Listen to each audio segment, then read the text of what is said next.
Okay guys, so welcome to the third and final video, part 3 of current electricity. So as I said, it's quite a long topic, so it's 3 parts. So we've all the learning intentions covered and we have most of the key words. We're literally just going to be focusing, well, first we have to do LDRs, but then the real one is power, okay? And then we're just going to have a few questions then for you to do, okay? So we'll continue on. So we stopped off with LEDs. So next heading here, guys, is LDR. Okay, so that's your next heading is an LDR. And the very first thing to take down, guys, LDR equals light dependent resistor. Okay, so an LDR is a light dependent resistor. Okay, so how does it work? So we did this when we were doing the basic circuits back a long time ago now. So an LDR, the resistance decreases with increasing light intensity. So the resistance decreases with increasing light intensity. So the brighter the light gets, the weaker the resistance gets. So the resistance drops. Okay, the more light there is, and then the darker it gets, the resistance goes up. Okay, all right, so you increase the light intensity, you decrease the resistance. Okay, all right, so just take down those 2 points there. Okay, so that's kind of what an LDR is. You increase the light, the brighter it is, the worse the resistance is, the weaker the resistance is. Okay, so the purpose, so where would you use? Okay, so it is used in street lights. All right, so you can actually see on the back of street lights, there's usually a small little thing sticking up on the back of the street light.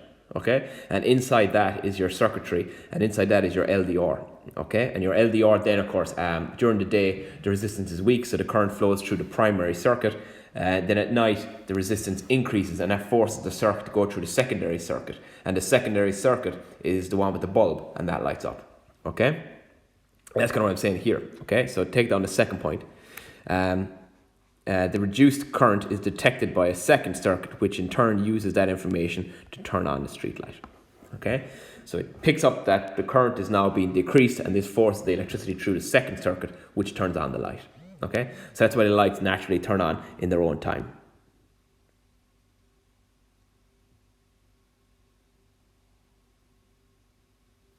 Okay, all right, so that is that one. So to show the use of an LDR is basically you set up your circuit and then you cover the light and then you expose the light. Okay, that's all you kind of have to do to it. All right, that's kind of it really. Set up your circuit. So take down this, guys, to show the use of an LDR. Okay, set up the apparatus, bring the light source close to the LDR.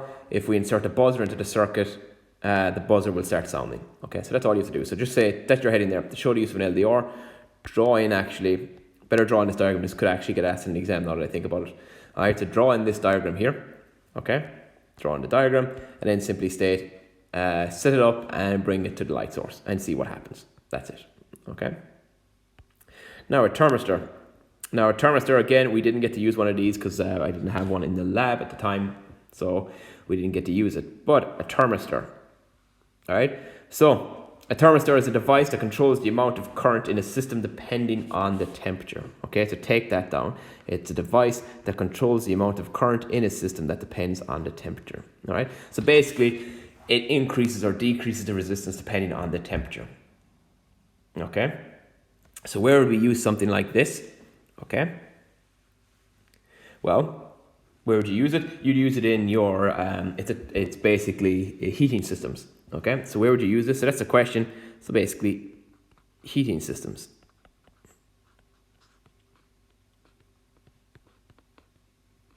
It works as well in ovens and things like that, where you set the temperature to 200 degrees. So it turns on the power and it keeps pumping in the electricity, keeps pumping in the heat, and then when it reaches 200, it cuts off the circuit.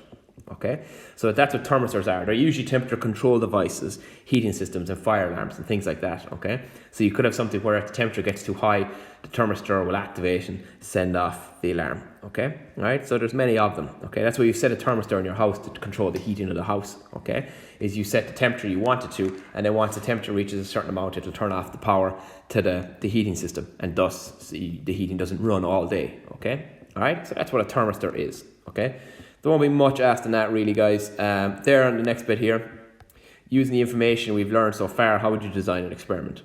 What would you do? Okay, well, you could basically do the same thing here, except instead of an LDR, put in your thermistor and then change the heat and see what happens. Okay, so there's many different things. Okay, that's kind of a thermistor. All you really need to know is the definition of it and where you'd use it really. Okay, Now the big one, the last bit we have to do, electrical power. Okay? So electrical power. Unlike the power we use to do work, for electricity we say that the amount of power depends on the rate at which energy is converted from one form to another. Okay? So take down here this bit. For electricity, we say the amount of power depends on the rate at which energy is converted from one form to another. Okay? The rate at which energy is converted. So for example, the power of your light is the rate at which it turns electricity into light. Okay? That's kind of the idea. Electricity into light. Okay? So the rate at which it converts. So energy is not created or destroyed. If you remember that from the topic of energy back in second year, energy cannot be created or destroyed. It is simply changed from one form to another. And the power is how quickly and the rate at which it's changed from one form into another. Okay? So what does this mean? It means the greater the power of the appliance, the more energy it'll convert from one form to another in 1 second. Okay, so take down those two there. They're very key things, okay? The rate at which energy is converted from one form to another, the more powerful it is, the faster it'll change energy from one form into another within a second. Okay, so take down those 2 points. Again, as I say, guys, pause the video if you're doing them. Okay, so how do we calculate? Or just simply say our heading is calculate electrical power.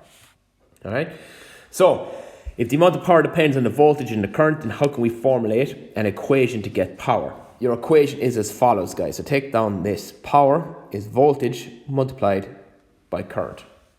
Okay? So power is voltage multiplied by current. Now, there is other calculations later on. So, for example, we do have calculations in leaving cert with resistance and power. Okay? Now, I'm just going to double check my notes there to make sure. Do we not need that?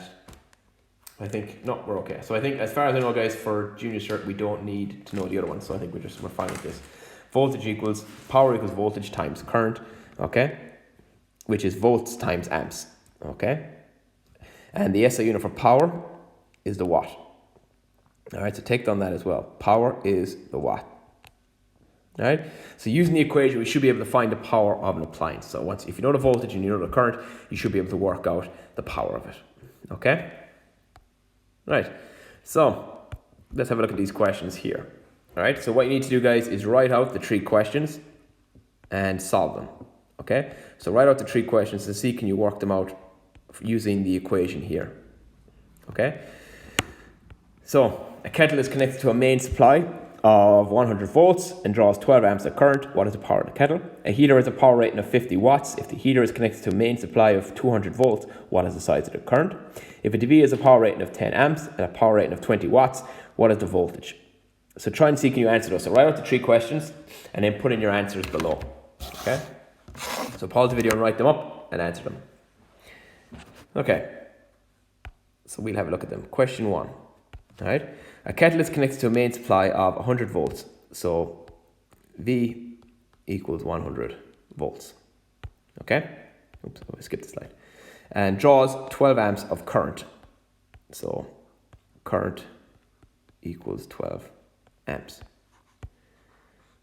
What is the power? So go up here to our equation. Power equals voltage times current. Power equals voltage times current. Power equals 100 times 12. You see? All right, what is that? Add on your 2 zeros to the 12. And your SI unit is the watt. That's it. So the first one is 1,200 watts. Okay, so check that you get that. If you didn't, make the changes. See, can you get it correct this time? Okay. Number 2. All right. So number 2, again, read the question, take down your values. A heater has a power rating of 50 watts. So P equals 50 watts. And it's connected to a main supply of 200 volts. So volts is 200 volts. And they're looking for current. So power is voltage times current. So P equals V multiplied by I. So what would I be? I would be equal to P divided by V. which would be 50 divided by 200, which would give us, oops, I put in the wrong values there, 50 divided by 200, a quarter. Oh yeah, sure it would be, yeah, 50 is a quarter of a 200, yeah, so 0.25 amps. Okay, 0.25 amps. All right, so that's your current. Rearrange the equation. So if power is voltage times current, then current is power divided by voltage. Okay, so check your answer for that one, and then I'll do the third one. Let's keep an eye on the time, we're on 10 minutes, that's okay. So number 3, so that's number 1 and 2 done. So question 3, if a TV has a power rating of 10 amps, so number 3, a power rating of 10 amps. Oops, that should be a current. That's a mistake there. That should be a current. That's a typo.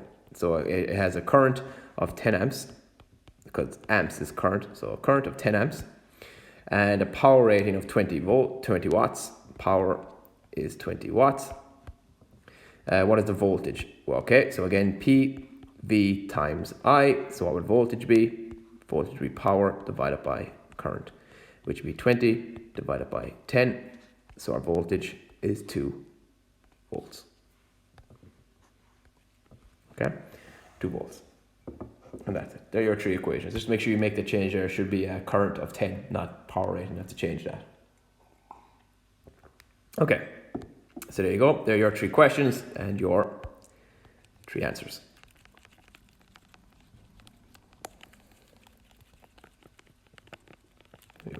Okay, and that's it. Okay, that is the topic done. Okay, so if we go back up to our learning intentions, so learn to measure everything, done. Discover the difference between a parallel and series circuit, done.